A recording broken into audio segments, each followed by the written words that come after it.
Hi mga kailongga girl, nandito na naman po tayo sa ating inaabang teleserye. At dahil sa mga nakita resibo ni Tata na tinatasan nila Vinicio mga presyo ng mga luya at sibuyas, kaya nagduda ito dahil nakita niya yung papel kung saan nakapirma pa talaga si Vinis doon sa kapina natapon doon sa sahig. Kung kaya tayo humingi ito ng advice sa kanyang nanay, nakita nito sa kanyang resibo kung kaya't sinabi ng nanay nito na talagang may mali nga daw na ginagawa ang mga ito doon, kasi dahil lagi naman talaga sila sa palengke at alam na nila kung ano yung mga presyohan ng mga bilihin kahit nakakapikit ang mga ito. At ayun na guys, nagulat naman itong si Sir Cove dahil Sunday at walang pasok, pero nandun si Tata sa loob ng opisina at nagsiserox pa din ito. At ayun na nga, dahil Father's Day, sabi ni Tata bakit nandun din si Sir Cove, kung kaya tayo nasabi nito na hindi naman daw dapat ipag-celebrate ang Father's Day kasi wala daw sa kanyang tabi ang kanyang nag-iisang anak. At yun, ang daming napagkwentuhan. Ito din si Tata na sabi nito na pinabayaan daw siya ng kanyang ama, pero itong si Sir Cove talagang pinursige niyang hanapin ang kanyang anak, pero hanggang ngayon di pa rin niya ito makita. Ngayon saludo si Tata dito, pero lingid sa kalaman nilang dalawa ay sila ang mag-ama. At yun na nga guys, habang pupunta si Tata doon sa kusina para kumuha ng yelo at ibigay niya kay Sir Cove, biglang narinig niya yung si Charmaine na may kausap doon sa stock room. At yun ay yung boy na inuutosan o yung empleyado din doon na naglalagay ng presyo sa mga binili nila. Kung kaya yun, narinig niya mismo doon na talagang may mga ginagawang kabulastigan ito dahil sa mga taas ng presyo ng mga ng mga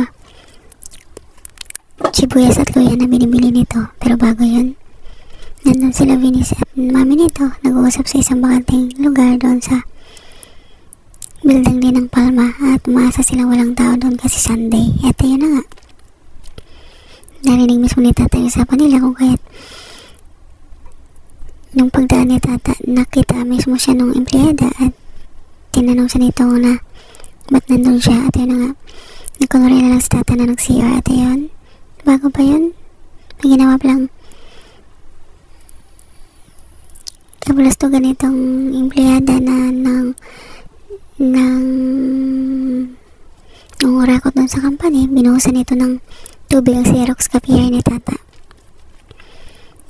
Pero bago yun, doon sa lugar kung saan nandun yung pamilya ni Tata, ang kuya niya, nakakatawa kasi assuming na girlfriend niya itong babaeng may kasamang ibang lahi. At ayun na nga, nakakatawa. At itong si Sir Cove kampanting kausap si Tata dahil nababaitan to dito. Swerte daw yung tatay nito sa kanya sa opisina kung saan